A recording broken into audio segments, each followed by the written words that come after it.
So, Thorsten Jungholt ist bei mir, politischer Korrespondent von Welt. Morgen, Thorsten. Guten Morgen. Der Chef bleibt der alte Christian Lindner, bislang zumindest. Der Generalsekretär ist jetzt ein anderer, Marco Buschmann heißt er. Ist die FDP damit noch zu retten?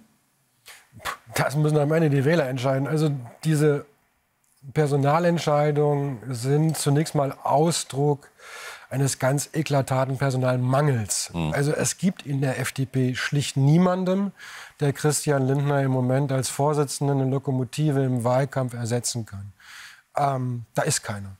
Und dass Marco Buschmann jetzt Generalsekretär wird, das hat eine gewisse innere Logik. Er war schon mal 4 Jahre Bundesgeschäftsführer. Er hat also im Hans-Dietrich-Genscher-Haus gearbeitet, hat da eigentlich auch die Strukturen, die bis heute noch gültig sind, geschaffen. Also der kennt den Laden. Und andererseits soll er jetzt nicht Bundesgeschäftsführer werden, so wie damals, sondern Generalsekretär und auch ein Stück, also Gesicht nach außen. Und das ist eigentlich nicht so seine Stärke. Und damit als Gesicht nach außen verbinden ihn die Leute natürlich auch mit dieser Ampel. Er war Justizminister in dieser Ampel. Er hat einige, sagen wir mal, im konservativeren Teil der FDP-Klientel sehr umstrittene Projekte wie das Selbstbestimmungsgesetz zu verantworten. Also das ist so eine Entscheidung, kann man machen, aber vielleicht ein frisches, neues Gesicht wäre auch keine schlechte Idee gewesen. Gibt noch nicht so viele. Hast du gerade gesagt, eben, ja. Es ist schwierig und schwer vorstellbar. Und ich habe jetzt, während du geantwortet hast, mal überlegt, aber klar, da ist nicht viel.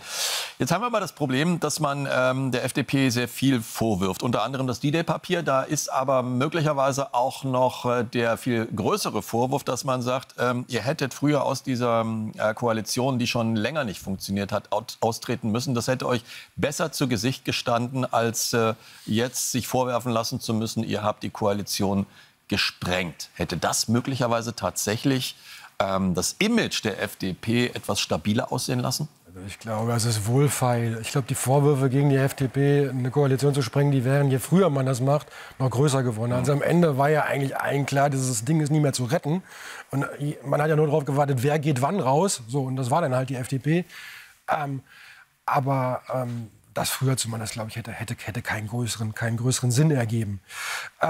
Ich fand dieses ganze Vorgehen der FDP zu taktisch. Also Christian Lindner hat selbst gesagt, eigentlich war seit dem Urteil des Bundesverfassungsgerichts zum Haushalt klar, dass dieser Koalition die Geschäftsgrundlage erzogen wird. Dann hat man aber erst noch mal weitergemacht.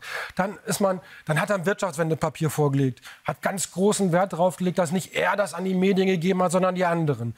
Dann ist er rausgeschmissen worden vom Scholz und hat dem Scholz vorgeworfen, oh, du hast aber vom Teleprompter abgelesen, du warst vorbereitet. Ja, also das, was er selbst natürlich auch gemacht hat. Also diese ganze Kommunikation war einfach wirklich katastrophal. Statt zu sagen, das Ding ist vorbei, wir können hier für das Land nichts mehr erreichen, also gehen wir da jetzt raus, hat man so verdruckst kommuniziert. Ja. Und da fügt sich halt dieses komische Papier ein. Ja, ganz, ganz wenig Zeit nur bis zur Wahl. Ich weiß nicht, ob die Hoffnung wirklich groß ist, der Mitglieder der FDP, die 5%-Hürde zu schaffen, oder ob es nur Zweckoptimismus ist. Aber glaubst du, da kann man noch was reißen? Oder glaubst du, die Freien Demokraten können da noch was reißen bis zum 23. Februar? Keine Glaskugel. Nee, klar, nicht, aber also entweder die fliegen raus oder sie holen ein Ergebnis, was nicht nur so knapp über 5% liegt, glaube ich. Ich glaube, es gibt den einen oder anderen in der Partei, der hat in den vergangenen Tagen sich an Hubert Aiwanger erinnert, den Chef der Freien Wähler, der ja im Wahlkampf auch die eine oder andere Enthüllung über sich ergehen lassen musste. Was die Leute aber in Bayern zumindest überhaupt nicht gestört hat, sondern die haben ihn stärker gemacht. Ich glaube, diese Hoffnung gibt es auch in der FDP, dass sie sagen, okay, die Leute interessiert das echt gar nicht so sehr, wer welche Papiere mit welchen Worten geschrieben hat. Ob das eine tragfähige Hoffnung ist, werden wir sehen. Thorsten Jungholt, Dankeschön. Gerne.